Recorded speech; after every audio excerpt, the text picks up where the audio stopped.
Chers amis, je suis Monseigneur Marcel Danfous, évêque du diocèse de Sault-Sainte-Marie. Qui que vous soyez, où que vous soyez, bonne nouvelle pour vous. Dans notre Église diocésaine, il se vit de grandes choses dans des situations bien ordinaires. Nous croyons que le Seigneur marche avec nous et nous espérons qu'aujourd'hui, vous pourrez le découvrir davantage en rencontrant des personnes passionnées pour le Christ. En tant que pasteur de cette Église diocésaine, je vous remercie de vous joindre à nous. Bonne émission. Merci d'y être. Chers amis, bonjour. Il y a quelque temps, je vous présentais Sœur Marie-Paul Ross, qui était la conférencière invitée au Grand Congrès des éducateurs franco-ontariens catholiques ici à Sudbury. Et nous avons fini en parlant de valeurs essentiellement humaines. Nous avions vu le respect, la vérité et la liberté. Et aujourd'hui, je continue avec Sœur Marie-Paul Ross. Bonjour, Sœur Marie-Paul. Oui, bonjour. Merci d'être venue. Alors, ça me fait plaisir. Et la dernière fois, vous aviez parlé de valeurs. Quelles étaient ces valeurs-là encore? C'est des valeurs fondamentalement humaines. Hein? Dans l'investigation doctorale, avec beaucoup de personnes de tout âge, on est arrivé à un consensus. Ce qui est fondamental à tout être humain, le respect, la vérité, la liberté. Il y en a d'autres. Oui, il y en a d'autres. Et nous sommes ici pour les deux autres. Oui, la Allez-y. fidélité. La fidélité. Fidélité à son être profond. Il y a une petite voix intérieure. Hein? Quand je ne suis pas fidèle à mon être profond, on a dit qu'on est des êtres spirituels dans un corps, et on est fondamentalement fait pour l'amour et la vie. Et quand on va à l'encontre de ça, c'est naturel de sentir un malaise. Mais je peux m'habituer à ne plus sentir. Ça veut dire que je perds ma sensibilité humaine pour m'accommoder à des conduites que je ne veux pas perdre. Mais tout être humain a cette sensibilité-là à la fidélité de son être. Je peux me désensibiliser, mais il en reste que je ne peux pas tuer en moi ce qui est fondamental.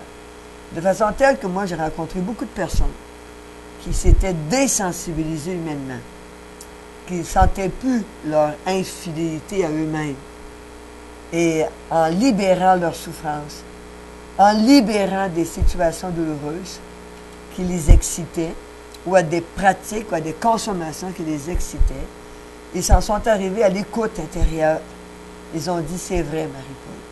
Chaque fois que je fais un pas qui va contre l'amour, contre la vie, je me sens pas bien. Et c'est ça notre voix intérieure qui nous dit que le chemin de l'humanité, de l'humanisation et de l'épanouissement humain. Donc, la fidélité à son être, c'est vraiment important. Une fois, un homme vient me consulter, puis il me dit, moi j'ai tout ce qu'il faut pour être heureux, mais je suis l'homme le plus malheureux de la planète. J'ai beaucoup de sous, j'ai une femme, j'ai des enfants, j'ai une bonne santé, un bon travail, j'ai tout. Mais je suis très malheureux. J'ai dit, pourquoi? Il dit, je suis infidèle à ma femme. J'ai dit, monsieur, vous êtes infidèle à qui? Je dis à ma femme, monsieur, vous êtes infidèle à qui? À moi-même. C'est ça la réponse. Puis il en est arrivé à ressentir que dans la base, il est infidèle à lui-même. Il n'était plus capable de s'endurer. Il souffrait cet homme-là. Il est obligé de mentir, il est obligé de faire du théâtre, parce qu'il était lié à une femme qui faisait du chantage aussi. Puis une femme qui lui disait, tu ne peux pas me laisser, sinon je vais me suicider. J'ai dit, monsieur, ça ne vous appartient pas. Ce qui vous appartient, c'est la fidélité à votre être profond. Vous devez mettre fin à ce lien qui vous maintient dans l'enfer intérieur. Vous souffrez. Et la bonne nouvelle, c'est que vous sentez votre humanité en vous. Et en faisant le geste, il a pu se libérer de ce qui le maintenait contre lui-même. Donc, la fidélité à soi, c'est très important. Un homme qui est engagé en vie de couple, ça fait partie de son engagement à lui-même. Être fidèle à son engagement, c'est d'être fidèle à lui-même en premier, à ses valeurs. Alors, il y a beaucoup d'exemples qu'on peut donner et la fidélité, c'est fondamental. Et pour l'enfant, comment est-ce qu'on lui donne ça? Comment est-ce qu'on lui fait prendre conscience s'il est fidèle à lui-même ou pas? L'enfant a cette voix intérieure-là. L'enfant ressent. Quand il est blessé, il sort de lui-même. Il fait des mauvais coups. Mais quand l'enfant est consolé, quand l'enfant est traité, quand l'enfant est nourri d'amour authentique, il va ressentir en lui-même ce qui va contre ou pour l'amour. Il va le ressentir lui-même. L'enfant est capable d'écoute intérieure, mais il faut l'inviter. Écoute ton cœur, écoute en toi. Là. Ce que tu viens de faire, c'est-tu toi, ça? Ou bien non, si c'est ta blessure qui t'amène à faire ça. Parce que pour faire le mal, et faire le mal, c'est quoi? C'est d'agir contre soi. Il faut avoir mal.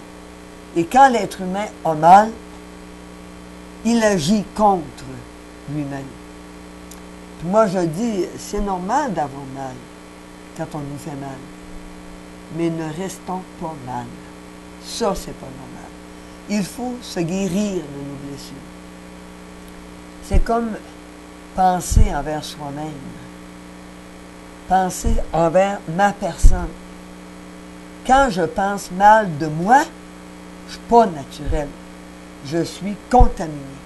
Je suis une personne blessée. Une personne naturelle ne pense jamais mal d'elle-même. C'est parce qu'on est blessé, on est contaminé, qu'on arrive à penser négativement envers soi-même. On ne peut pas penser négativement envers soi-même. On est une personne de grande richesse.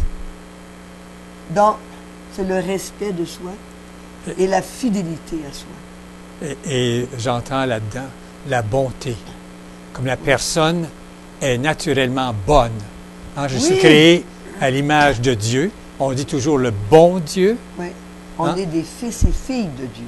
Alors, et il y a en nous cette bonté. Oui. Et si je ne suis pas fidèle à ma bonté, je vais être malheureux. Ben oui, parce que je vais me faire mal. C'est ça. Il faut comprendre qu'on sait qu'il y a beaucoup de gestes de déviance, de déshumanisation, de destruction, de violence commis par des êtres humains. Et ce n'est pas l'humain qui fait ça. C'est la blessure non traitée qui fait ça. Moi, quand je vois des personnes qui agissent vraiment contre leur propre humanité, je les regarde, j'ai goût de leur dire, si tu savais, tu peux guérir ta blessure et vivre en plénitude ta condition humaine. Mais ce n'est pas le chemin qu'on enseigne facilement. On est rendu à de la dépendance à tous les niveaux. Tu as mal, les gens sont portés à consommer pour ne pas sentir le mal. Engourdir. Et à entrer dans un état euphorique qui leur donne l'illusion d'être dans l'amour. Il y a beaucoup à faire avec notre humanité blessée. Et on est là pour ça. Il faut aider notre humanité blessée. Et une autre des valeurs, il y en avait 5 là. Oui. Respect, vérité, liberté, fidélité. Et la 5e? La croissance. On est des êtres d'évolution. On est des êtres en croissance. Quand on vient au monde, on est des paquets de fusion, de dépendance. Je ne suis pas capable de m'aimer si les autres ne m'aiment pas. Je ne suis pas capable de reconnaître, de sentir ma valeur si les autres autour de moi ne la sentent pas, ne la dictent pas. Alors l'enfant, c'est un dépendant. L'enfant a besoin d'être reconnu, d'être aimé, d'être valorisé. Et c'est ça le rôle principal des parents. Oui, il y a le Et de parent, tous les éducateurs. bien sûr, tous ceux qui sont autour de l'enfant. Il y a le parent biologique. Mais après, l'essentiel, c'est le parent affectif. C'est le parent spirituel. Et ce parent-là a ceux qui ont garde de l'enfant, mais il y a l'éducateur. il y a tous les adultes qui sont autour de l'enfant. Et un enfant est appelé à grandir et à croître, à laisser de plus en plus cette dépendance affective. Si les autres m'aiment pas, je ne peux rien. Alors il faut grandir, il faut devenir adulte, autonome. Et le signe que je suis un adulte, si les autres ne m'aiment pas, ben, c'est leur problème. Si tu ne m'aimes pas, là, je vais te dire, pauvre toi. C'est ça, en fait. Être adulte, c'est d'être dans la liberté profonde et l'autonomie affective. Mais on est loin de ça, là. On ne fait pas cette promotion-là. Mais pour en arriver là, ça prend l'expérience spirituelle. Un lieu sûr en dedans. Je suis un être d'amour et de vie. Puis mon être profond, il n'y a personne qui peut le contaminer. Il faut retourner à cette réalité que j'appelle expérience spirituelle. Et dans notre Église catholique, on essaie de nourrir ça. Il y a des erreurs, mais on le sent. On le sent si quelqu'un parle au nom de l'Église et ça ne va pas dans le sens du divin et d'être fils et fille de Dieu, on ne le prend pas, c'est tout. Parce que des discours, il y en a. Il y a des personnes qui donnent des discours erronés parce qu'ils sont blessés. On les aime pareil. On aime toute personne. Mais il faut reconnaître qu'une personne fait des erreurs parce qu'elle est blessée. Donc, c'est important. Important d'aller dans ce chemin d'évolution et de croissance. Et la vieillesse n'existe pas. On est constamment des êtres spirituels en croissance. Le corps a sa loi biologique du vieillissement. Et même, il va mourir. Il peut perdre des facultés. Mais savez-vous que l'être spirituel est appelé à grandir. Il ne vieillit pas. Il devient de plus en plus compétent dans l'amour. Et c'est ça qu'il faut développer. Devenir de plus en plus des personnes capables d'aimer gratuitement. On le voit, des personnes qui sont d'âge d'or et avancé, mais qui sont épanouies. Et on voit leur compétence d'amour. Et la société a besoin de ces personnes-là. Des sages dans l'amour. Mais si, en avançant en âge, je ne guéris pas mes blessures, je ne me nourris pas spirituellement, je ne me nourris pas affectivement, et que je pleure sur mes pertes physiques, je ne pourrai pas donner au monde cette saveur de la croissance humaine. Et le monde en a vraiment besoin. Et en parlant de croissance, lorsque vous avez fait votre conférence d'ouverture, vous aviez parlé d'orientation sexuelle. Ah oui. Et de comment ça se vit, comment ça se... Parlez-nous-en donc. C'est parce qu'au début, on est un être de fusion. On n'est pas identifié. Mais entre 3 et 5 ans, on s'identifie. On acquiert l'identité sexuelle. Se sentir homme, se sentir femme. On acquiert l'orientation sexuelle, qui est une identité de sensibilité érotique. Okay? Et l'identité personnelle, de plus en plus, qui doit grandir. Mais l'orientation sexuelle, il y a tellement de confusion dans cela. C'est incroyable. On parle aujourd'hui de plus en plus de bisexualité. Dans mes livres à moi, comme sexologue clinicienne, qui évalue, qui étudie, qui analyse, la bisexualité, c'est des hétérosexuels qui pratiquent et l'hétéro et l'homosexualité. Donc, la personne d'intérêt hétérosexuel a, dans ses phases de développement, des attirances normales, saines, homosexuelles. Si on prend entre 6 ans et la puberté, l'enfant, il est en plein développement et de solidification de l'estime de lui-même. C'est normal que les petits garçons s'attachent aux petits garçons et que les petites filles s'attachent aux petites filles. Hein? Les petits gars vont dire « Nous, les gars, on est les meilleurs. » Les petites filles vont dire « Nous, les filles, on est les meilleurs. » Et même, il y a un intérêt physique d'être ensemble. Et ça, c'est comme si Cette attirance érotique est au service de l'estime de soi. Ça ne détermine pas l'orientation sexuelle. Ça ne fait que faire grandir dans l'estime de soi. Et moi, je fais beaucoup la proposition, même dans les classes. Mettons les petits gars ensemble, les petites filles ensemble. Parce que les mêler, c'est plus dur que les petits garçons. Parce que les petits garçons, comme les petites filles, ça vient d'une mère, d'un utérus qui est féminin. Donc, il porte une identité féminine. Le petit garçon de 3 et 5 ans, il change son identité féminine. Je suis un garçon. Je suis comme papa. Où est papa? Le papa est fondamental dans le développement identitaire de l'enfant. Le petit garçon, il s'identifie comme homme. Il n'est pas parti de maman. Il n'est pas féminin. Il est un garçon. Fidélité à son corps. Et la petite fille, elle n'est pas comme maman. Elle est un individu différent de maman. Et les deux ont besoin du papa pour acquérir des identités du genre. Et je rencontre beaucoup de personnes qui sont mêlées aujourd'hui. Les vraies orientations sexuelles, c'est hétérosexuel. La grande majorité des personnes ont développé un intérêt hétérosexuel avec une identité qui les complète.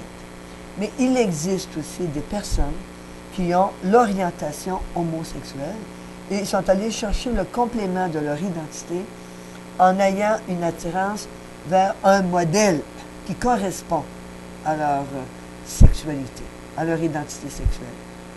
Donc, ils vont même aller chercher un intérêt érotique envers cette personne-là. Donc, le petit garçon, il va davantage avoir un intérêt érotique envers l'homme, qui est un modèle de masculinité, comme exemple. Mais il existe aussi le asexuel. Le asexuel, il n'est pas malade. C'est une personne qui a sa sensibilité érotique, mais sa dominance n'est pas, il n'est pas porté sur l'échange amoureux. Il est capable de vivre une vie de couple, dans l'amour, mais il va être davantage intéressé par le lien affectif. Mais cette personne-là, si elle s'unit à une personne qui a une très forte sensibilité érotique, une très forte attirance vers l'érotisme et la génitalité, ce qui est aussi normal chez d'autres personnes, bien, ça va être un peu difficile d'ajuster en cours de route leur échange amoureux. Il y a tellement à dire sur la sexualité humaine. C'est grand, c'est beau, mais ce que je trouve malheureux, dans une société qui se dit si perfectionnée au plan technique, si avancée au plan technique, moderne, qu'on soit si peu avancé sur la connaissance de la sexualité humaine. Et pour continuer à aider nos gens, vous faites de la formation.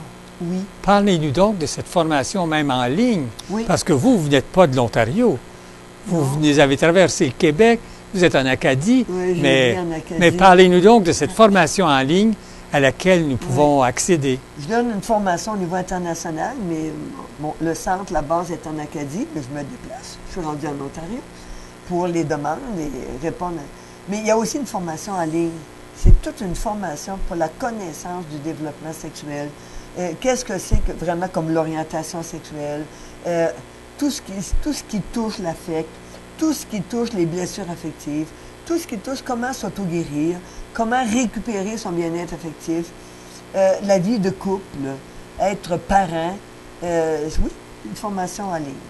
Et comment est-ce qu'on peut rejoindre ou faire partie de cette formation-là?